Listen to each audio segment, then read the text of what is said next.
Hello! Today I'm going to be doing a movie review over How I Live Now. In my previous video I did the book review by Meg Rosoff, but today I'm going to be talking about the film that was directed by Kevin MacDonald. The film stars Saoirse Ronan as Daisy, George McKay as Eddie or Edmund, Tom Holland as Isaac, and Harley Bird as Piper. Just like the book, the film focuses on the main character Daisy, who has been shipped off to the UK to live with her cousins in the English countryside for the summer, and then World War III hits. This movie actually came out last year, but I saw it when it first came out on DVD, and I actually watched the film before seeing the book. And it was interesting and fun to do, but I think I'll stick with my way of doing things and reading the book before seeing the movie. I do have to say I did love the movie. I truly did.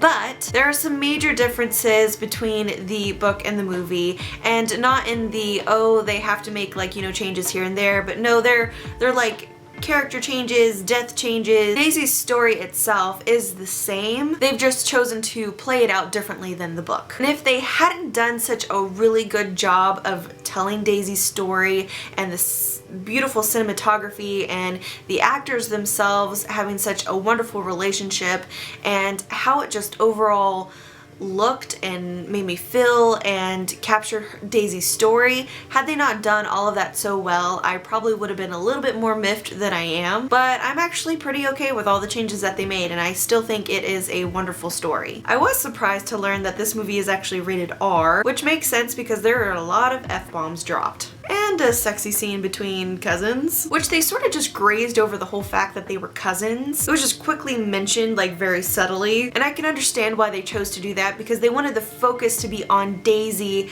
and her story and getting back to Edmund and Isaac and getting their little family unit back together. I truly love the soundtrack to this movie, and I will most likely be going over to iTunes and purchasing the soundtrack if it's available for myself, just because it was that good. I just think it fit the story, and the character Daisy just was really awesome. I'm a huge fan of beautiful photography and cinematography, so this movie was just, it was gorgeous. I love how they contrasted the English countryside with the war and residential area that Daisy and Piper ended up staying at. You could just feel and see the differences between the two, and I just really love that contrasting effect that they did. I also feel that the romance between Daisy and Edmund was done really well. Again, they sort of just kind of grazed over the whole cousin thing and really focused on their relationship and her choices. As I said before, they did make some major changes, and there were some character changes and some death changes,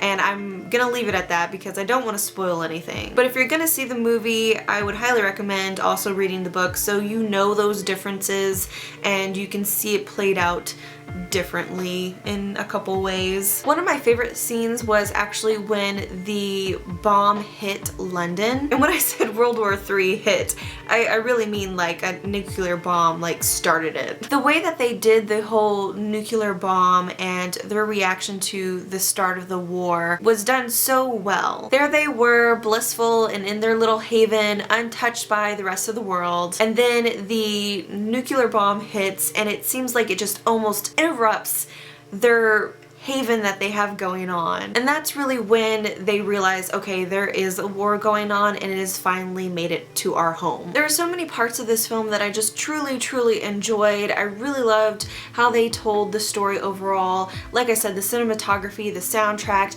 and the acting by all of the actors and actresses was really well done. I truly believed the relationships and the bonds that they had between each other, which was really important for Daisy because you can see her quite literally coming out of her shell. Daisy has a lot of issues, and I think that was dealt with really nicely. I liked being able to hear the voices in her head kind of come in and out of the film. It really showed you just everything that is going on up there and the things that she's having to deal with. I wish they would have focused a little bit more on her eating disorder like they did in the book, but the movie was beautiful, it was entertaining, it served its purpose, and I think it complemented the book well. So if you have a chance, I highly recommend going to see How I live now, and I also recommend going and reading the book. Just a quick reminder, I decided to become an affiliate with Better World Books, so if you use the links down below in the description, it helps out thenightowlpost.com and my YouTube channel. Plus, you'll be a part of the Book for Book program, and you will help support global literacy. Thanks so much for watching, and thank you so much for subscribing. I have some really exciting stuff coming up. My next video is going to be the April bookmarked, and I promise you don't want to miss this one. Special stuff in the video, just for you, special stuff. No, seriously, don't miss it. Thanks again for watching and subscribing. I'll see you later. Bye!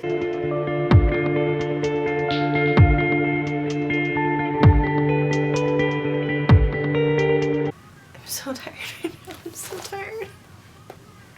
I'm so sleepy. But I really like you guys, so I'm gonna do this. Oh, why is my lamp tilted? You're kind of like, it's like the Leaning Tower of Pisa, only Leaning Tower of lamp.